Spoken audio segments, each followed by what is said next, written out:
Давайте розбиратися, що відбувається з білоруським диктатором Лукашенком. Україна посилює тиск на нього. В Офісі президента ініціювали питання про можливе кримінальне переслідування Лукашенка за співучасть у війні через використання території Білорусі та інші епізоди. Якщо Україна вже розглядає кримінальне переслідування білоруського диктатора, чи означає це остаточний перехід від стримування до політики персонального тиску? Як ви це вбачаєте? Вы ведаеце, я все ж таки думаю, что тут хутчэй разгляд фармальны з боку офіса прэзідэнта зварота форума так званых дэмакратычных сілаў. Гэта маргінальная арганізацыя беларускіх дэмакратычных сілаў, якая не мае вялікага ўплыва на грамадскую думку. Хутчэй за ўсё гэта ў рамках зварота грамадзян накіравана ў офіс прокурора. І кажу я гэта з прафесійнага пункту гледжання, таму што менавіта аб'яднаны пераходны кабінет і моя каманда Народнае антыкрызіснае ўпраўленне сістэмна займаецца пытаннямі пераследу Лукашэнкі за злачынствы, які ён здзейсніў супраць Украіны, украінскага народа і беларускага народа. Падчас наших зустреч з прэзідэнтам Украіны Зеленскім, з міністрам закардонных спраў Сібіга у Киеве, калі мы былі з візітам разам з Ціхановскай, менавіта за гэтае пытанне я адказваў і ставіў гэтае пытанне. Яшчэ ў 2023 годзе мы перадавалі Генеральнай прокуратуры ўкраіне і давалі адпаведныя паказанні ў службы бяспекі ўкраіне па фактах незаконнага вывазу украінскіх дзяцей з часова акупаваных тэрыторый Украіны ў Беларусі, іх наступную індактрынацыю. Гэты ўсе матэрыялы афіцыйна перададзены. Генеральная прокуратура Украіны ўжо даўно вядзе гэтую справу крымінальную. У тым ліку моя каманда двойчы перадавала две камунікацыі офісу прокурора міжнароднага крымінальнага суда. Я асабіста сустракаўся ў Гагі з намеснікам прокурора по фактах незаконного вывозу украинских детей. И вот месяц тому назад мы атрымалі информацию, она была публична, об тым, что прокурор Международного криминального суда уже разглядае факты незаконного вывоза украинских детей по рашению Лукашенко и его чиновников у Беларусь. Что тычыцца адказнасці за агрессию, то мы ведаем з вами, што зараз ствараецца спецыяльны трыбунал адказнасці за агрэсію, і гэты, дарэчы, трыбунал і статут гэтага трыбунала мае юрысдыкцыю ў адносінах і да так званага вайсковага палітычнага кіраўніцтва Беларусі на чале з Лукашенком. Як член парламенцкай асамблеі Рады Еўропы ў 2025 годзе я ўносіў папраўку адпаведныя дакументы Рады Еўропы па стварэнні трыбунала, каб менавіта вышэйшае вайскова-палітычнае кіраўніцтва Беларусі несла адказнасць за акт агрэсіі. Эта папраўка была прынята. Так што зараз наша задача, каб мага больш краін ратыфікавалі гэты статут і каб статут пачаў дзейнічаць. І мы, дарэчы, зараз збіраем доказы, і ў Варшаве на наступным тыдні мы прадставім разам з іншымі міжнароднымі экспертамі, у ліку з прадстаўнікамі МЗС Украіны, доказы здзяйснення агрэсіі з тэрыторыі Беларусі супраць Украіны. Што тычыцца яшчэ трэцяй справы, пра якую я звярнуўся да міністра закардонных спраў спадара Сібігі 2 тыдні таму назад з просьбай, каб Украіна, як новы член міжнароднага крымінальнага суда, долучылася да расследавання ўжо афіцыйнай справы, якая ўзбуджана прокурорам міжнароднага крымінальнага суда по факту злачынству супраць чалавечнасці ў адносінах да беларускага народа. Эта справа рыхтавалася нашымі юрыстамі сумесна з міністэрствам юстыцыі Літвы, і ўрад Літвы ініцыяваў яе, і 12 сакавіка гэтая справа пачала ўжо афіцыйна разглядацца. Таму мы разлічваем, што і Украіна далучыцца да расследавання. Так што вось ці можа Украіна ўзбудзіць нацыянальную крымінальную справу? Тэарэтычна так.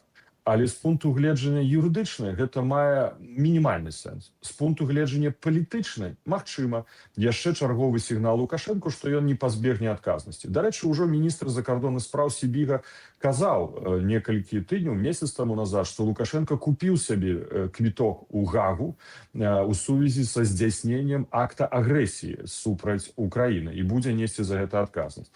Пытанне, калі украінская прокуратура ўзбудзіць крымінальную справу на падставе гэтай інфармацыі форума дэмакратычных сілаў, то юрысдыкцыя, нават калі будуць сабраныя доказы, будзе сфарміравана крымінальная справа, то дзейнічаць, так скажем, у вышук аб'явіць Лукашэнку можна будзе і затрымаць толькі тады, калі ён пазбавіцца пасады прэзідэнта і калі ён будзе на тэрыторыі Украіны. Ну калі ён будзе разумець, што на Украіне ему адказнасць, ён просто ва Украіну ніколі не прыедзе. А Украіна не зможа даць вышук Лукашэнку у іншых краінах свету, бо ні адна краіна свету не прыме гэты вышук, бо тут будзе працаваць функцыянальны і персанальны імунітэт. Так што адзіным шляхам адказнасці Лукашенка гэта падтрымаць міжнароднае правасуддзе. За незаконны вываз украінскіх дзяцей, раз, і тут ён можа атрымаць ордер на арышт, як Пуцін і Белова. За акт агрэсіі, калі будзе створаны спецтрыбунал і праведзена расследаванне. І трэцяе, што яшчэ больш рэальна і вельмі блізка, за злачынствы супраць чалавечнасці на беларускім народзе. І я, як эксперт, сцвярджаю, што на сённяшні дзень, на мой погляд, тут няма сэнсу. Тым больш, калі я кажу, што Генеральная прокуратура Украіны яшчэ ў 2023 годзе узбудзіла справу па украінскіх дзецях, і мы ўсе доказы перадавалі. Гэта хутчэй палітычная такая акція. Тут зрозуміло, пане Павле. Давайте до ще одного питання. ЄС затвердив новий масштабний пакет санкцій проти Росії, але водночас 21-й, який довго страждали, але вистраждали нарешті.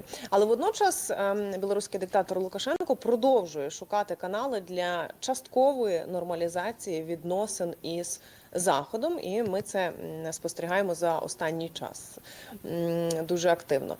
Це створює таку цікаву дилему для демократичної опозиції в Білорусі, чи не так? Ну, не зусім так. На сённяшні дзень Лукашенко так сапраўды спрабуе нармалізаваць адносіны з Еўрапейскім Саюзам і Злучанымі Штатамі Амерыкі. Але гэтыя два трэка трэба разглядаць асобна. Ну, паглядзім, што з Еўрапейскім Саюзам так, апошнім часам у яго былі кантакты не ў яго, у Міністэрства замежных спраў з прадстаўнікамі Еўрапейскай службы знешніх дзеянняў з Бруселя, з прадстаўнікамі дыпламатычных устаноў Германіі, Францыі, Польшчы, Італіі. Ну і вынікі гэтых размоў наступныя, наколькі мы маем інфармацыю ад нашых партнёраў. Лукашенко прапаноўваюць пачаць рабіць канкрэтныя крокі, змяняць унутраную рэпрэсіўную палітыку, бо рэпрэсіі працягваюцца, і кожны дзень новыя прысуды палітычнага характара, экстэрытарыяльны пераслед беларусаў за мяжой, спробы вярбоўкі, забойства, гвалту і гэтак далей, і змяніць падтрымку агрэсіі супраць Украіны. Але Лукашенко гэта рабіць не хоча. Таму ён прапаноўвае проста еўрапейцам пачаць гандляваць. Наша пазіцыя для еўрапейцаў, што ніякі дыялог з Лукашенко нельга весці, пакуль ён не пачне дыялог з грамадзянскай супольнасцю Беларусі, пакуль ён не пачне рэальныя змены, пакуль дэмакратычныя сілы, грамадзянская супольнасць, незалежныя СМІ, палітычныя партыі не вернуцца ў Беларусь, калі смогуць працаваць.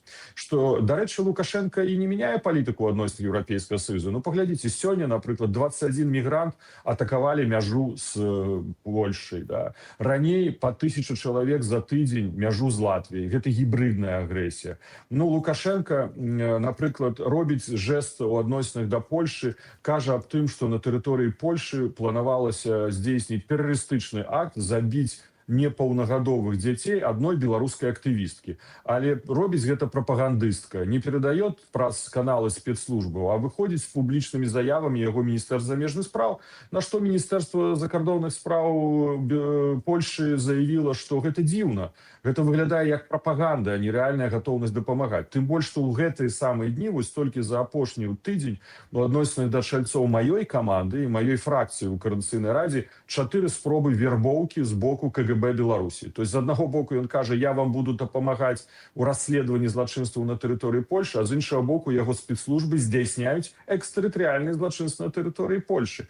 І вось гэта непаслядоўнасць палітыкі ў адносінах да Еўропы. Што тычыцца амерыканцаў, ну ён спрабуе праводзіць выйсці ў кантакт business as usual, хоча рэалізаваць, магчыма, бізнес-праекты з амерыканцамі, але давайте шчыра.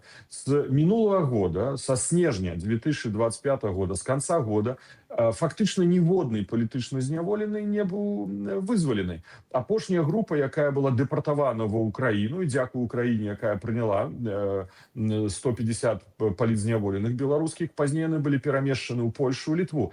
А ўжо практычна, глядзіце, 7 месяцаў ён не робіць крокаў у бок чаканняў Злучаных Штатаў Амерыкі. Так, учора там прайшла інфармацыя, што яго пастаянны прадстаўнік у Нью-Йорку Рыбакоў сустракаўся з Лукашэнкам і сказаў, што амерыканцы перадалі прапановы Лукашэнку па тых кроках, якія яны чакаюць. Я думаю, што амерыканцы чакаюць выканання таго, што казаў Трамп. Вызваліць усіх палітычных закладнікаў, усіх палітычных зняволеных, што Трамп мог паказаць выніковасць яго камунікацыі з Лукашэнкам. Лукашэнка на гэта не ідзе, бо ён хоча прымусіць праз амерыканцаў Еўрапейскі Саюз пачаць нармалізоўваць адносіны з ім. Якщо ми вже говоримо до теми Заходу, то дозвольте ще в цьому контексті ще одне питання. Сьогодні Білорусь вже не розглядається не лише як військовий плацдарм, вона дедалі більше стає економічним і логістичним тилом Росії, цієї держави-терористки.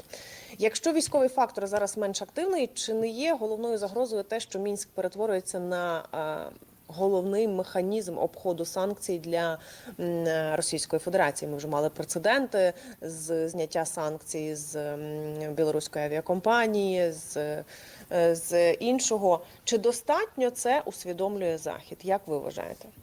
Ніякого ўплыву на выход санкцый у інтарэсах Расійскай Федэрацыі не мае зняццё санкцый з Белавія. Белавія мае 8 самалётаў Боинг, а Расія мае больш за 150 самалётаў, і калі Лукашенко разлічваў, што будзе дапамагаць запаснымі часткамі для расійскіх самалётаў, то гэта нереалістычна, бо амерыканцы ўвялі падвойны кантроль па экспарту, і гэта, калі Лукашенко будзе рабіць, амерыканцы просто вернуць гэтыя санкцыі. Я ўжо чуў ад амерыканскага боку, калі ён не будзе мяняць сваю палітыку, і просто амерыканцы могуць вярнуцца зноў да санкцыйнай палітыкі. Конечно, Лукашенко дапамагае ў абыходжанні санкцый. Для нас гэта была самая галоўная задача яшчэ з 2022 года, калі пачалася агрэсія супраць Украіны. Я тады пераконваў еўрапейскіх дыпламатаў: не рабіце памылку, уводзьце такія ж самыя санкцыі ў адносінах да Расіі, так і да рэжыму Лукашэнкі. Нас тады не паслухалі, але ўсё ж такі за апошнія гады палітыка змянілася. І мы лічым, што каля 90% санкцый у адносінах Расіі і рэжыму Лукашэнкі гарманізаваныя, значыць, абыходжанне меншае. Важна, каб новыя санкцыйныя пакеты, вось 21-й санкцыйны пакет, вось зараз кажется, гаворыцца пра ўвядзенне санкцый у адносінах да 1600 прадпрыемстваў, уводзяцца санкцыі адносінах да 32 расійскіх банкаў. Важна, каб Еўрапейскі Саюз пастаянна гэта ўлічваў. Дарэчы, калі ў меня была размова са спецыяльным прадстаўніком Еўрапейскай камісіі па санкцыйнай палітыцы амбасадарам Саліванам, ён сказаў, што яны не задаволены палітыкаў Злучаных Штатаў Амерыкі, бо гэта стварае магчымасці Лукашэнку па абыходжанні санкцый. Але важна, каб і сам Еўрапейскі Саюз, прымаючы новыя санкцыйныя пакеты, улічваў магчымасці Лукашэнкі па абыходжанні санкцый, щоб яны былі гарманізаваны. Дарэчы, Еўрапейскі Саюз не ўводзіць санкцыі ў адносінах да Лукашэнкі, яго рэжыму, з мінулага сакавіка, мінулага года. Ужо 1,5 гады Лукашенко не мае санкцыйных пакетаў Еўрапейскага Саюза. Гэта тлумачыцца тым, што ён нібы пачаў вызваляць палітзняволеных. Але колькасць палітзняволеных сёння ў Беларусі 940 чалавек. Гэта канвеер. Кожнага дня новых людзей саджаюць у турмы. Таму гэта пакуль важна, што выходзяць людзі, але пакуль гэта такі непраўдзівы тэзіс. І мы дамагаемся ад еўрапейцаў, каб яны ўводзілі санкцыі. Дарэчы, мы пра гэта размаўлялі і спецыяльным прадстаўніком прэзідэнта Украіны па санкцыйнай палітыкі аб неабходнасці каардынавацца дэмакратычным сілам Беларусі і афіцыйнаму Кіеву па тым, каб лабаваць Еўрапейскім Саюзе гарманізаваныя санкцыі і больш моцныя санкцыйныя пакеты на рэжым Лукашэнкі. Ну так, ми знаємо, як працює цей конвейер в Лукашенка, коли він випускає одних політв'язнів і одразу ловить інших, можливо, навіть більше, ніж він випустив. Ми це все прекрасно знаємо, чули і бачили. Сподіваємося, що в Європейському Союзі, на Заході так само це все розуміють. І останнє питання, з вашого дозволу, про залежність Лукашенка від Кремля, від Росії. Ми звикли говорити, що він повністю залежний від Путіна, від офіційної Москви. Але нині він одночасно намагається торгуватися з Заходом, про що ми вже щойно також обговорювали. Уникає введення білоруської армії в Україну, навіть інколи відступає під якимось натиском Києва. Це ознака слабкості Лукашенка чи того, що Путін уже не може дозволити собі його втратити? Ну, паглядзіце, калі Украіна выставіла ультыматум Лукашэнку і пазней былі знішчаны альбо перапынілі дзейнасць рэтрансляторы на мяжы з Украінай, Лукашенко ні слова про гэта не сказаў. Яшчэ раней да гэтага кіраўніцтва Украіны некалькі месяцаў таму назад таксама казала пра тое, што яны спыніла дзейнасць рэтранслятору на тэрыторыі Беларусі. Лукашенко пра гэта не сказаў ні слова.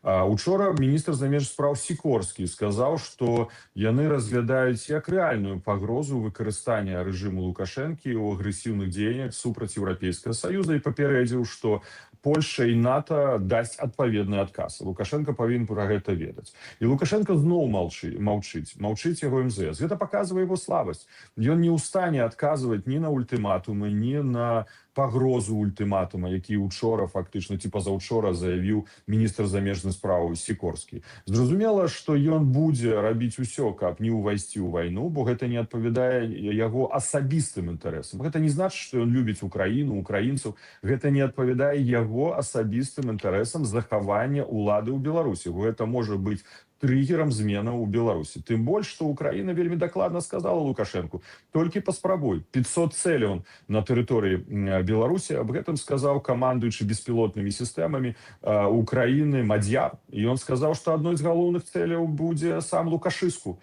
Так менавіта назваў ён Лукашенку, да, як бы параўноўваючы з сітуацыяй у Румыніі Чаўшэску.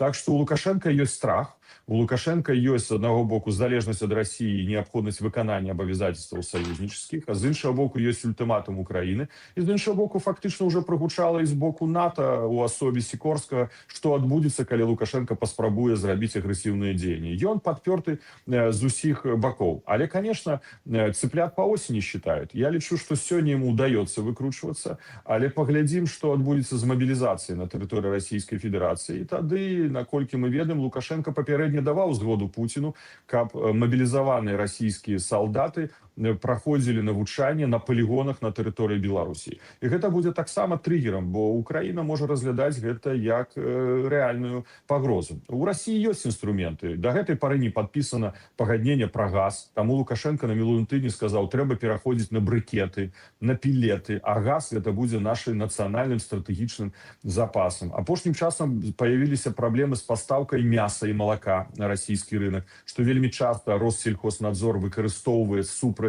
Лукашэнкі, калі ён не падпарадкоўваецца Расійскай Федэрацыі. Пуцін і Лукашенко не размаўлялі больш за месяц. Уже няма камунікацыі пасля Валдая. Так што я не думаю, што сёння добры стан адносінаў паміж Лукашэнкам і Пуцінам. Дарэчы, вялікія даўгі за пастаўкі ўзбраення з тэрыторыі Беларусі з боку расійскіх прадпрыемстваў, і беларускія прадпрыемствы пайшлі ў суды Расійскай Федэрацыі, каб спагнаць гэтыя даўгі. Так што праблем назапашваецца. Я думаю, што Пуцін будзе выкручваць яму рукі. Ёсць, конечно, меркаванне экспертаў, што больш карысна для Расіі трымаць Лукашэнку як такі тыл па зборкі ўзбраення ў інтарэсах Расійскай Федэрацыі, забеспячэння расійскай арміі. Ну, паглядзім, я кажу, цыплят па осені считают пасля выбару ў Дзяржаўную Думу.